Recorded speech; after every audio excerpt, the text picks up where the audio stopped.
monde aujourd'hui s'acharne à expliquer que le Kosovo, c'est un conflit qui est un héritage de l'histoire. Alors chacun essaie de faire remonter ça, qui au XVIe, qui au XVIIe, qui au XIVe siècle. D'autres parlent de l'éternelle crise des Balkans du début du siècle. Comment toi tu inscris le conflit du Kosovo, la guerre du Kosovo, aujourd'hui, dans une perspective historique? Ben écoute, d'abord, c'est vrai que c'est un legs du passé.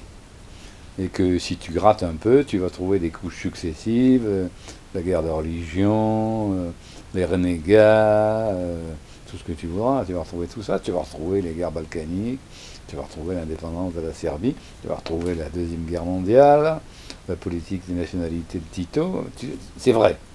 Et en même temps, c'est une affaire, euh, disons, qui avait du temps de Tito ce que j'appellerais une forme vulgaire.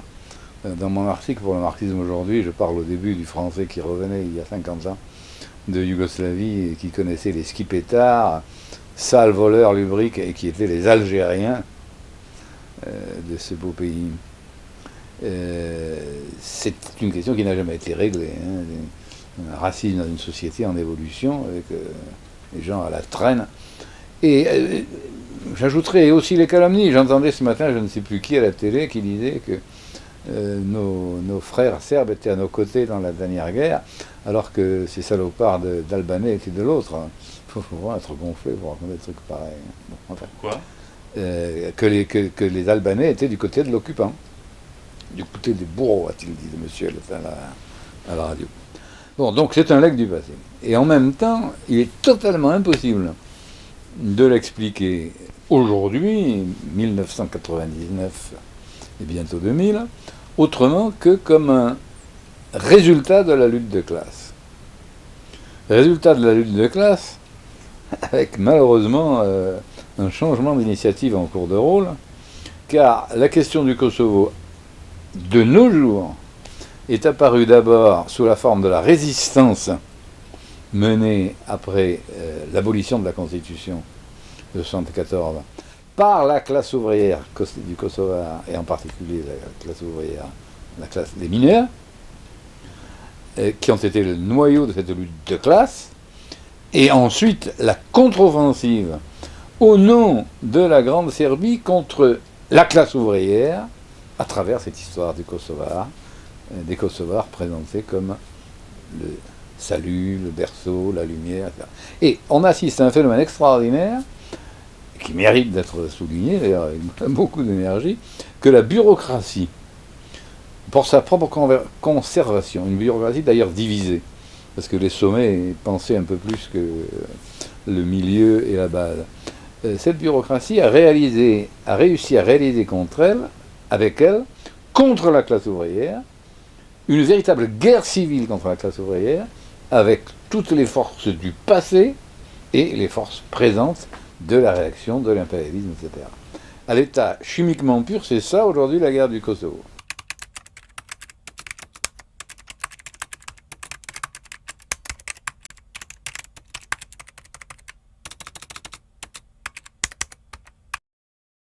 Alors maintenant, ici ajoute autre chose évidemment, c'est l'intervention impérialiste.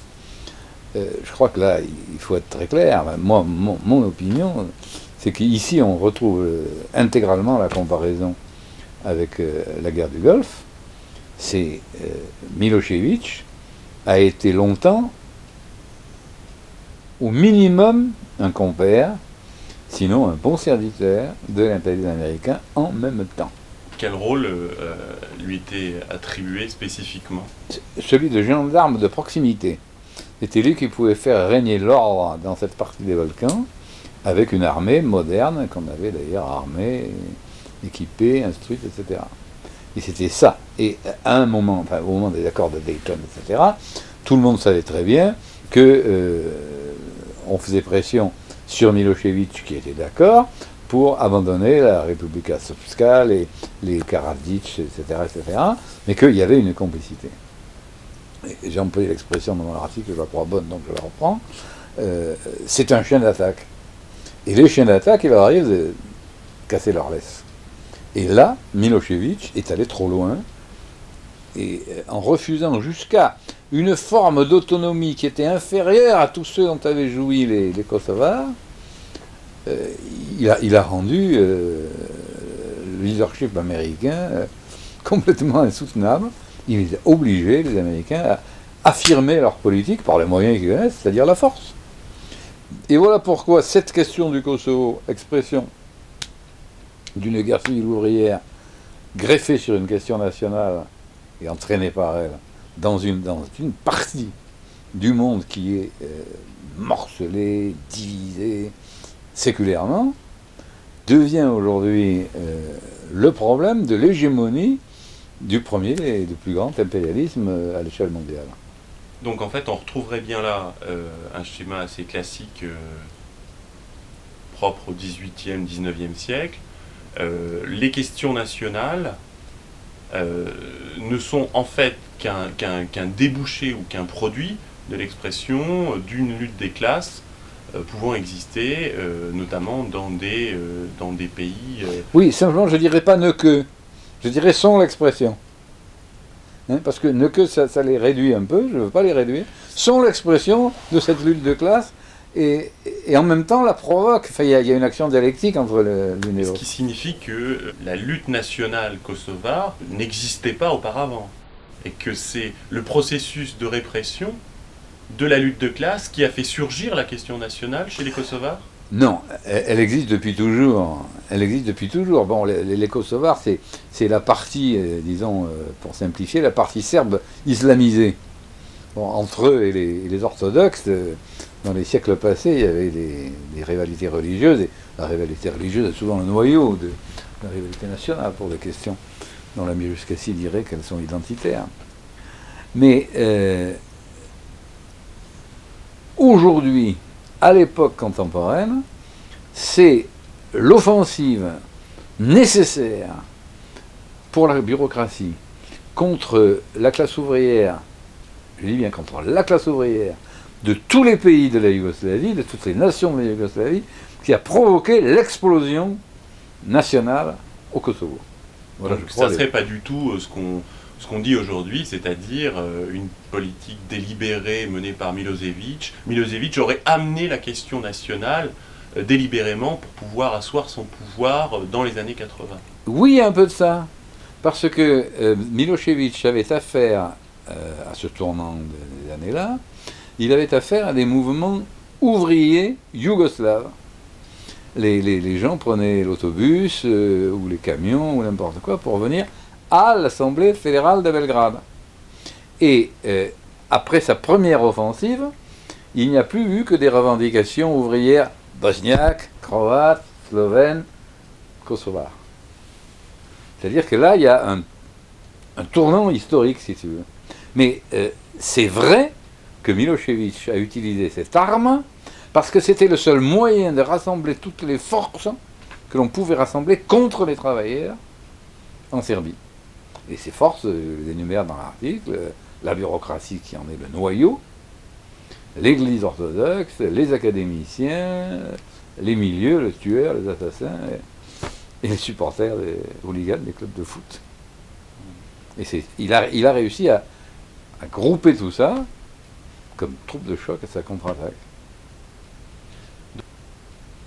Ce qui est assez étonnant aujourd'hui, c'est de ne pas entendre, y compris de la part des quelques Kosovars qui peuvent s'exprimer, la revendication massive d'une forme de plan Marshall social et économique pour les Balkans, qui serait finalement presque le mot d'ordre et la revendication des luttes qui sont en train de se mener sur le terrain. Mais tu sais, à sa manière, Tito menait une politique très stalinienne, mais aussi une politique, disons, socialiste déformée.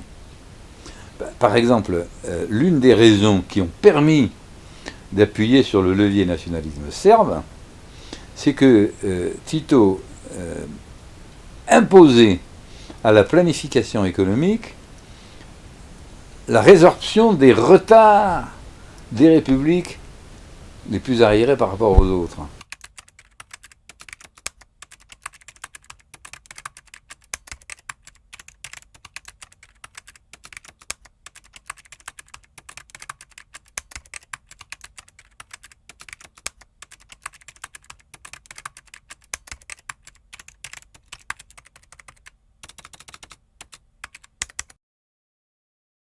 Et je me souviens, moi, quand j'y suis allé pour la première fois, c'est là que j'ai connu, comme je disais, les skis pétards, je me souviens de l'aigreur que l'on trouvait chez les étudiants, ceux d'entre eux, corrigeants, qui avaient une mentalité de privilégiés, et qui disaient, c'est dégueulasse, nous, il va falloir commencer par aller travailler comme des andouilles à Pristina, à Skopje, dans des bleds infâmes, etc., etc., parce que personne sortant de l'école avec un diplôme, quelle que soit l'école, ne pouvait espérer commencer à travailler à Belgrade, même s'il était fils de dignitaire. Et on te l'expédiait loin. Et ça, c'était la politique de Tito. Ce qui fait que, ensuite, les autres expliquaient, mais regardez Tito ce qu'il a fait. Il a fait une politique pro-croate, pro-slovène, pro-bosniaque, pro-kosovar, pourquoi pas. Et nous avons, nous, Serbes, été brimés. Et tu vois, ça remonte très très très loin, cette question.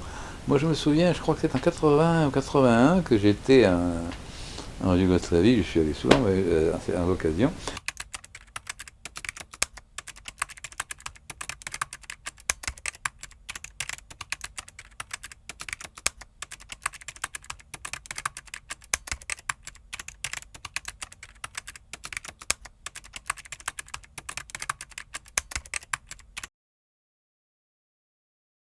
C'était le moment où apparaissaient dans la rue les premières manifestations des bandes nationalistes, des bandes de tchétniks, comme on dit, redit aujourd'hui.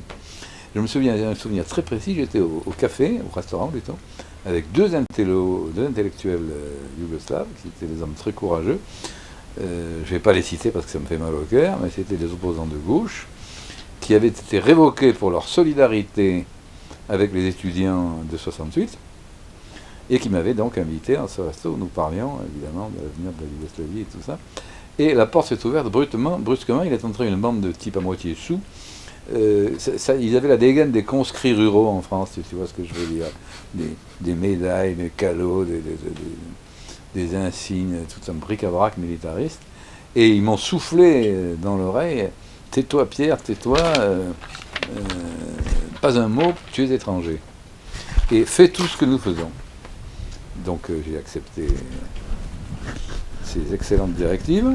Nous nous sommes levés, les types chantaient, ils ont chanté. Moi j'avais appris ça sous l'occupation, faire semblant de chanter et ne pas faire de bruit. Donc j'ai aussi ouvert la bouche comme faisaient les gens en face de moi. Et j'étais, moi, absolument saisi, parce que mes deux copains, qui étaient deux gars courageux, qui avaient fait la guerre de partisans, enfin des gars courageux, il n'y a pas de doute, avaient les mains qui tremblaient. Ils avaient les mains devant eux, leurs mains tremblaient, ils n'arrivaient pas à maîtriser le tremblement, alors ils cachaient un peu. Et quand ils sont partis, je leur ai dit, mais qu'est-ce que c'est que cette bande? Qu'est-ce que c'est que ces gens-là? Vous avez l'air d'en avoir peur. Ils m'ont dit, et comment ce sont les nationalistes serbes?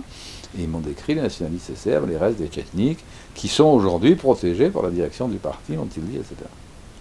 Bon, c'est déjà dramatique.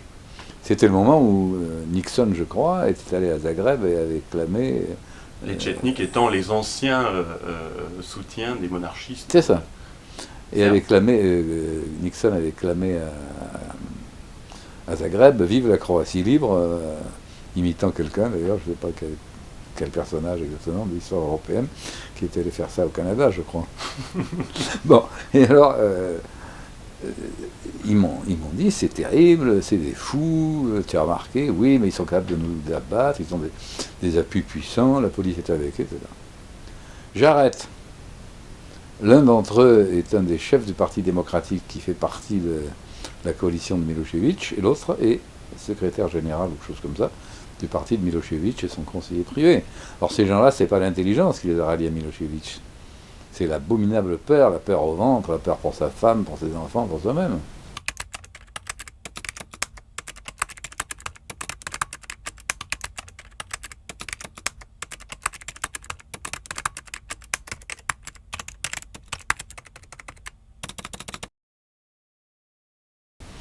Et là, on a un peu une idée de ce que c'est ce phénomène-là, cette coalition contre-révolutionnaire, contre-ouvrière, cette guerre civile contre la classe ouvrière, guerre civile préventive, et alors, qui est allée très loin. Il faut quand même penser qu'on a expulsé les mineurs. Les mineurs, messieurs, les mineurs, vous voulez défendre les revendications nationales et les droits d'autonomie du Kosovo? Dehors, barrez-vous, et on ferme les usines. Et il faut ajouter, je crois, avec beaucoup de tristesse, que dans les informations que nous avons, les militants ouvriers qui avaient fondé ici ou là, au Kosovo, les syndicats indépendants, comme d'autres l'avaient fait au moment de la Bosnie, à travers le Workers' Aid for Kosovo, etc., ceux-là ont été tout de suite arrêtés et abattus par les bandes serbes qui savaient ce qu'elles faisaient. C'est ceux-là qui étaient les premiers visés et les premières victimes.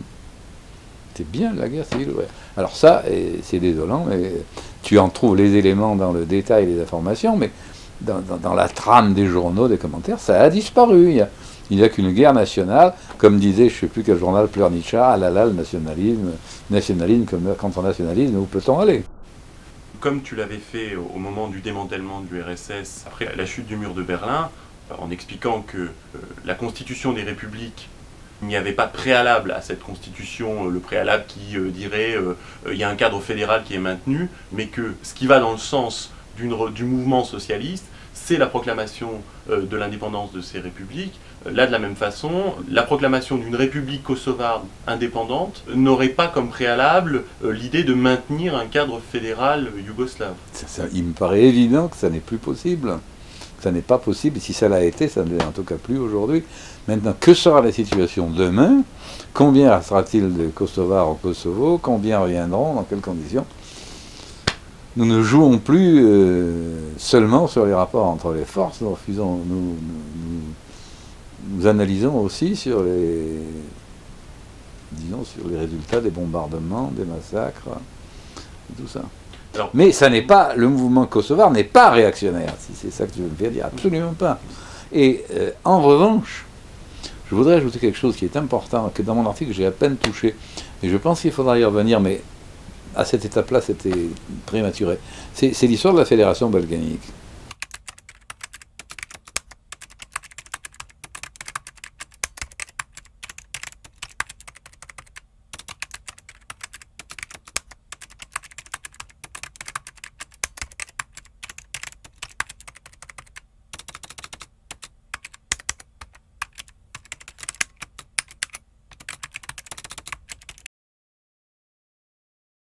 Christian Rakowski, qui ne savait pas, et qui est mort sans savoir, s'il était roumain ou bulgare, qui a failli être français, et qui a fini par mourir apatride en Union soviétique, avec un passeport russe. Christian Rakowski, qui a milité à peu près dans tous les partis social-démocrates d'Europe avant la guerre, à la gauche, avait créé une fédération socialiste des Balkans, balkaniques, avec les partis roumains, bulgares, yougoslaves, tout ça, ils connaissaient tout ce monde-là. Et leur ligne, c'était une fédération balkanique des États. Revendication qui, évidemment, a été balayée au moment de la paix en 1919, mais qui a continué à être mise en avant pendant un certain temps par l'internationale communiste. Puis, abandonnée surtout à partir du moment où la politique extérieure de Staline étant celle de l'alliance avec les Alliés, lesquels tenaient au partage des Balkans et de leur domination tels qu'ils étaient, cette mode de revendication a disparu. Elle a ressurgi au début de la guerre des partisans, Tito qui était croate, lançant le mot d'ordre de fédération balkanique avec notamment les Albanais, les Slaves du Sud, la fédération.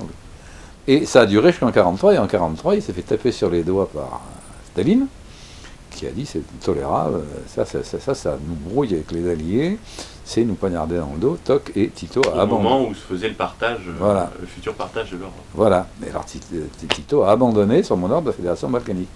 Mais on l'a vu ressurgir après la guerre, alors sous quelle forme, j'avoue qu'il faudrait regarder maintenant d'un œil nouveau les archives russes, mais je ne sais pas si on y trouverait, enfin, des choses de ce genre. Dimitrov a repris le mot d'ordre de fédération balkanique quand il a été président de la Bulgarie. Et parmi les chefs d'accusation au fameux procès, entre guillemets, de Tito quand il était à la tête de la Yougoslavie, il y avait aussi cette tentative de créer une diversion et un avant-poste de l'impérialisme sous la forme d'une fédération balkanique et pas pour Dimitrov. Donc ce mouvement pour la fédération balkanique, qui est la seule réponse ouvrière possible, et qui est à la fois nationaliste et internationaliste, cette réponse est aussi inscrite dans l'histoire. Mais aujourd'hui, elle a évidemment totalement disparu, et pourtant, sans elle, on n'apercevra pas la surface, on continuera à descendre au fond des gouffres. Il y a quelques années, tu étais un des rares à travailler sur l'Albanie et à mettre en évidence ce qui était une situation quasiment pré-révolutionnaire en Albanie. Aujourd'hui, plus personne n'en parle. Comment tu analyses un petit peu le devenir de l'Albanie qui va forcément être frontalement touché par le problème des réfugiés, le problème d'une future, si elle existe, indépendance du Kosovo? Oui, ça c'est un problème très difficile, parce que je vais te dire que il y a l'année dernière, quand il s'est produit les événements auxquels tu fais allusion en Albanie, on avait des documents. On avait des analyses de presse de gens compétents, on avait des journaux albanais, on avait des reporters, on avait des éléments pour se faire une opinion, non pas toute faite, non pas cousue main d'avance. Pas le cas aujourd'hui. Aujourd'hui, ça n'intéresse plus personne. Il y a beaucoup de journalistes là-bas, mais ils parlent à peine de la situation en Albanie. Donc, moi, il m'est difficile de te répondre ce qui va se passer aujourd'hui. Ce qui me paraît une évidence, c'est que les Albanais ont jusqu'à maintenant, au moins les Albanais qui sont au pouvoir, c'est-à-dire le Parti Socialiste, l'ex-Parti communiste, se sont tenus soigneusement à l'écart de la revendication de Grande Albanie que les Kosovars avaient à plusieurs reprises lancé en avant, et qui était regroupant les Albanais de Macédoine, de Kosovo et d'Albanie même pour une grande Albanie. La réponse pourrait être très claire.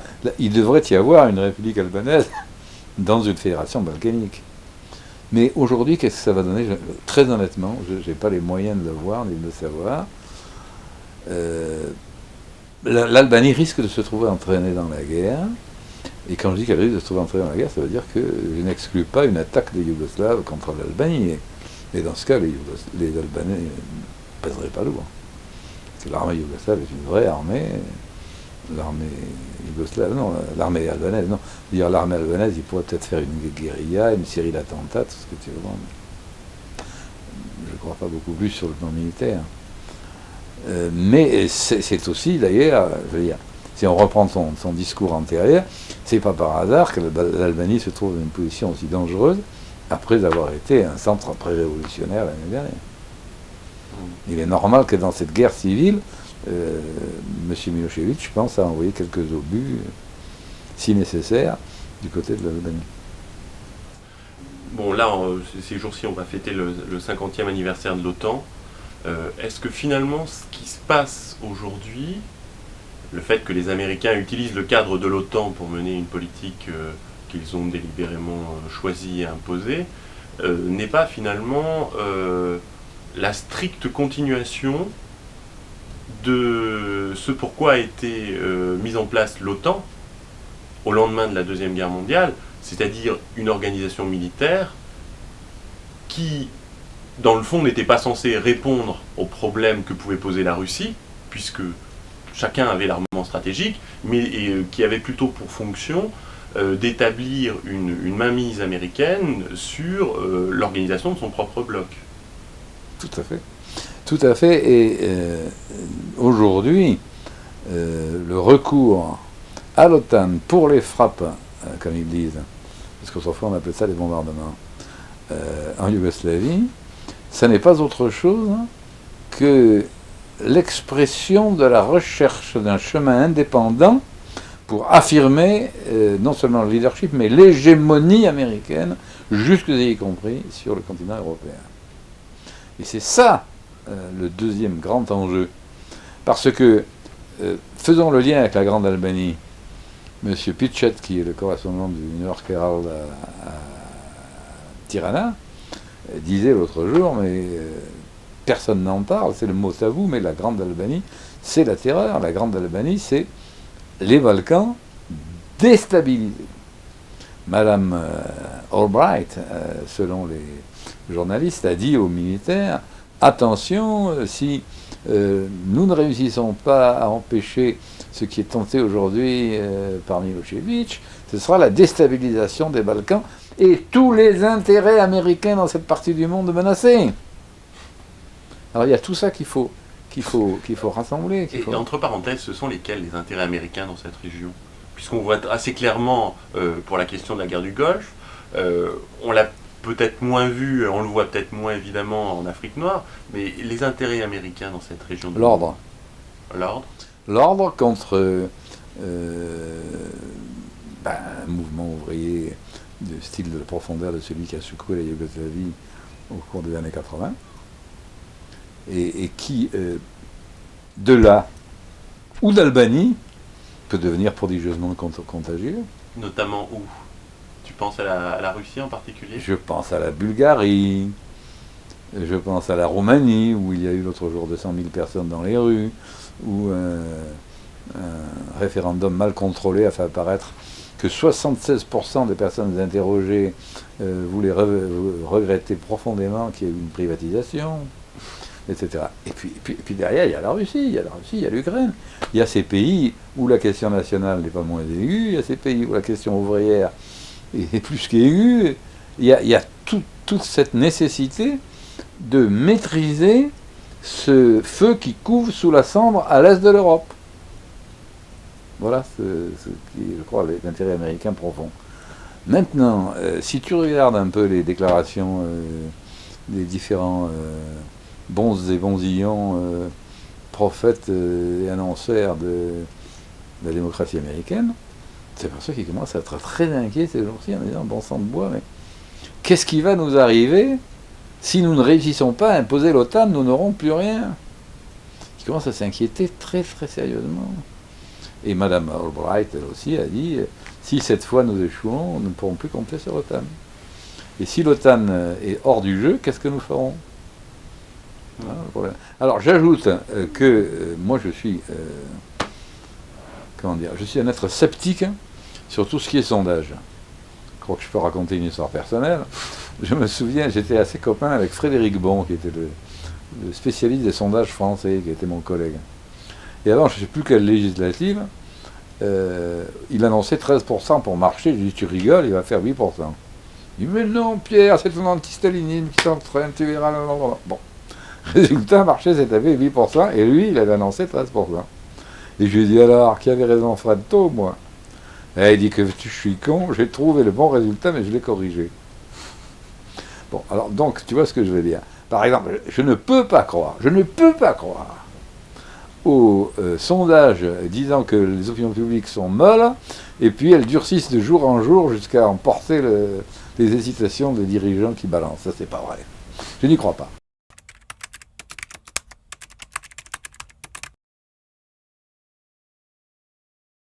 Ceci dit, je crois parfois à d'autres sondages, et j'ai une bonne copine qui enseigne aux États-Unis, et elle est arrivée dans son cours, ça discutait dur sur la guerre de Yougoslavie. Alors elle a laissé continuer un long moment, et puis elle a dit, écoutez, c'est bien ça les gars, mais la démocratie, c'est de se compter à un moment ou à un autre.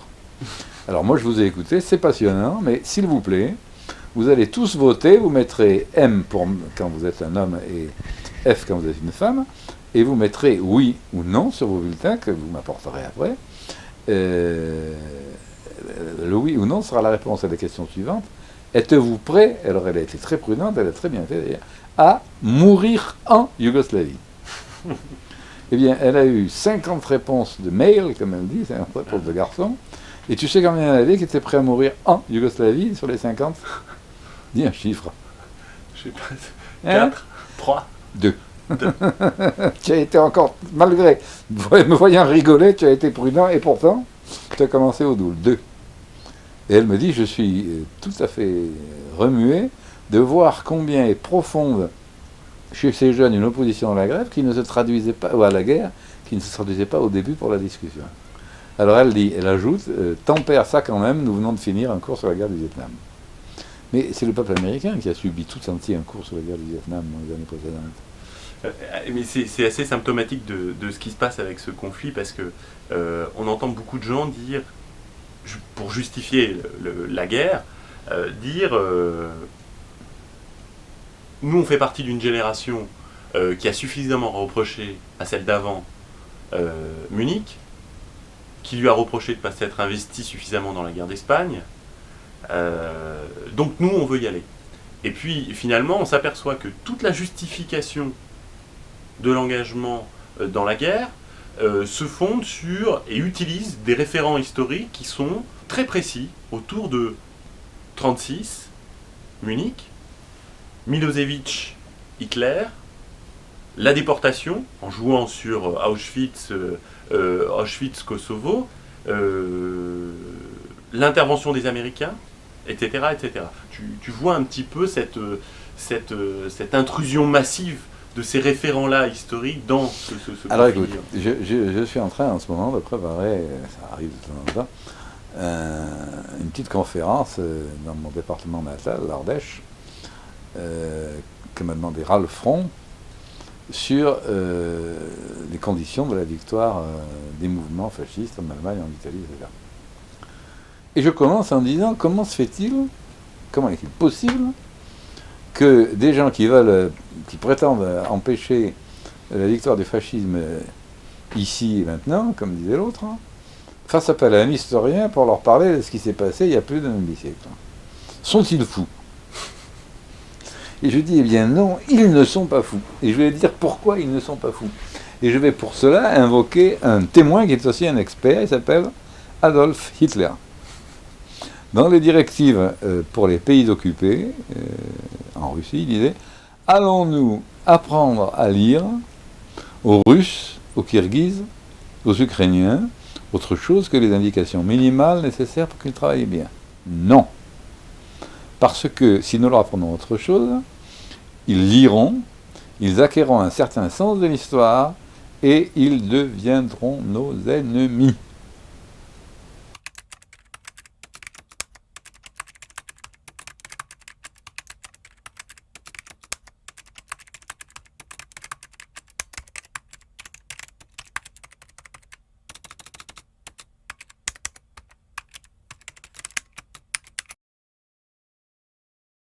Donc l'histoire, et c'est une des choses qui ont été découvertes assez récemment par la bourgeoisie, qui auparavant régnait tellement en maîtresse qu'elle ne s'imaginait pas que l'histoire puisse se retourner contre elle. Mais depuis un certain nombre d'années, l'histoire s'est retournée contre la bourgeoisie. Et maintenant, elle essaye de la remaîtriser. Alors si tu prends par exemple cette question du fascisme, on ne parle plus du fascisme, on parle du totalitarisme, dans lequel il y a le communisme et le nazisme. Le fascisme est déjà un peu en dehors, comme le franquisme, ça c'est particulier, c'était curé, bon. Et il y a partout une réintroduction d'abord de l'histoire idéologique, de l'histoire où ce sont les concepts qui se battent, et pas les hommes avec leur position sociale, etc. Et ensuite, d'une histoire vidée de tout contenu de classe. Et alors, c'est pas par hasard, tu comprends, parce que la guerre d'Espagne, mais quoi, tous les Français le sentaient profondément. C'était une révolution, et c'était une révolution ouvrière et paysanne, que le général Franco, l'ami des fascistes, comme on disait, voulait anéantir. Ça, tout le monde le savait. Eh bien, en expliquant l'Espagne, etc., par rapport... On inverse les rôles, on donne le beau rôle aux Américains. Ce n'est qu'une falsification. Et on pourrait prendre chacune de leurs prétendues références, c'est-à-dire de ces